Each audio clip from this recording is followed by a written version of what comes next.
ano nga ba ang success story ng Jollibee at kung paano ang Jollibee nakilala hindi lamang dito sa Pilipinas maging sa buong mundo?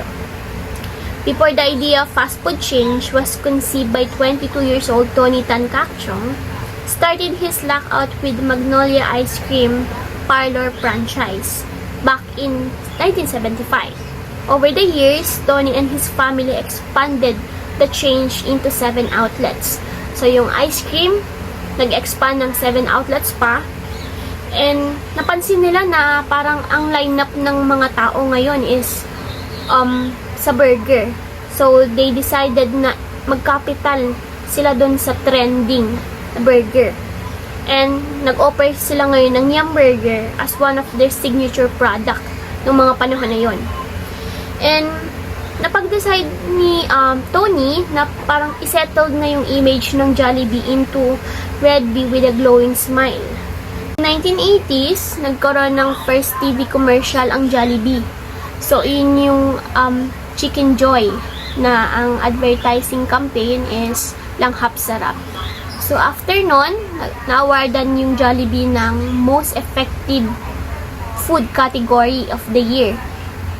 Eventually, nag-top 500 corporation in the country ang Jollibee.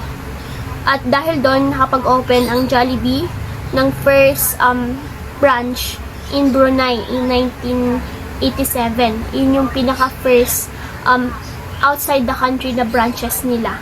So, dahil na nag-expand yung Jollibee, until now, Jollibee continues to become a part of happy moments and joyful meals shared by family and friends in each Jollibee store.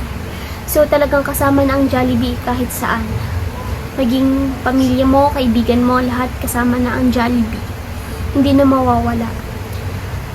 Jollibee's success story is an inspiring proof that Filipinos are not only able to compete with, but can very well win over foreign giants by itself. Sabi nga nila, a Filipino brand with a Filipino heart and spirit. These food companies that started small now operates a vast network of 750 stores nationwide and 80 stores outside the Philippines. Talagang masasabi natin ang Jollibee is truly and remarkable and admirable source of Filipino pride and joy. Talagang yung success ng Jollibee hindi lang dahil sa product nila, kundi nakakapagpasaya sila talaga ng maraming tao, hindi lang ng mga Pilipino. Strategy and perspective. Jollibee most proactive in fulfilling and responsibility its stakeholder by adopting a stakeholder perspective in social responsibility and including the feedback from relevant stakeholder in the formulation of firms, strategy, and implementation.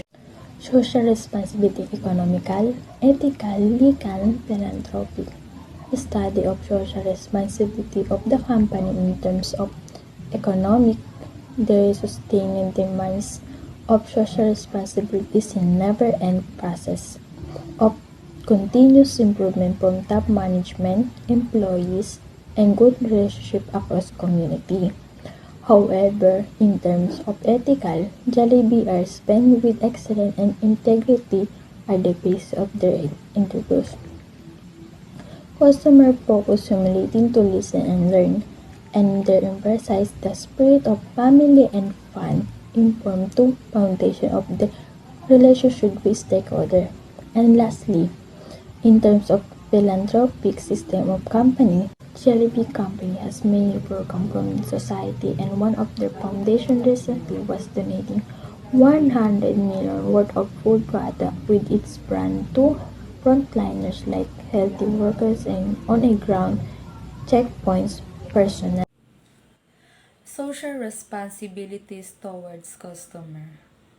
Ito po yung company po ng Jollibee is pinoprotect po nila yung reputation po ng corporation po nila, the image, the brands, kasi po ito po yung most critical aspect po to sustain the relationship, including na po yung mga customers po.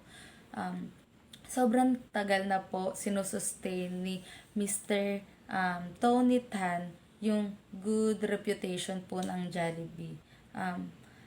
Una nagsimula po sa kanya, ngayon po nasa mga brands owner, mga managers, mga employees, na ipakita po yung good reputation po nila para po sa mga customer din po nila, sa makapag-serve po sila sa customer po nila ng maayos.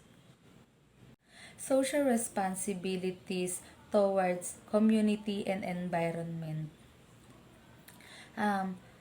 Regarding naman this social responsibilities and na it terms sa community and environment is yung Jollibee nagtayo or nag-purchase sila ng quick service restaurant brand na nag-o-offer ng malinis, maayos at masarap na pagkain at may maganda ka pang ambience.